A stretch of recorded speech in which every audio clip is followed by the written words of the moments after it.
మంచిర్యాల జిల్లా బెల్లంపల్లి వ్యవసాయ కార్యాలయంలో రెగ్యులర్ అటెండర్ లేక ఇబ్బందులు పడుతున్నామని యునైటెడ్ ఫోరం ఆర్టీఐ జిల్లా కో కన్వీనర్ సుధాకర్ తెలిపారు.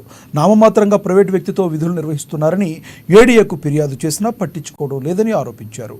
రైతుల పట్ల ప్రైవేటు వ్యక్తి దురుసుగా ప్రవర్తిస్తున్నారని సుధాకర్ అసహనం వ్యక్తం చేశారు.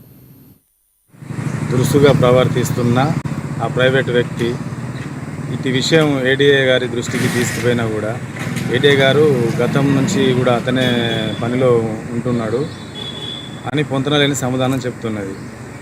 ఇక్కడ అసలు రెగ్యులర్ అటెండర్ ఉన్నాడా లేడా ఇప్పటి వరకు అర్థం కాని పరిస్థితి.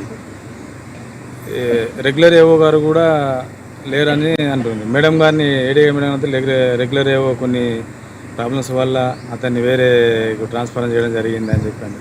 అసలు రెగ్యులర్ ఉన్నాడా లేదా ఏవో ఈ ఏడీఏ గారు పొంతనలేని సమాధానం చెప్తూ పంట కోత దశలో ఉన్నప్పుడు రైతులకు వడ్లు అమ్ముకునే టైంలో ఏ ఒక్క అగ్రికల్చర్ ఆఫీసర్ కానీ రైతుల దగ్గరికి వెళ్ళి ఈ ధరలు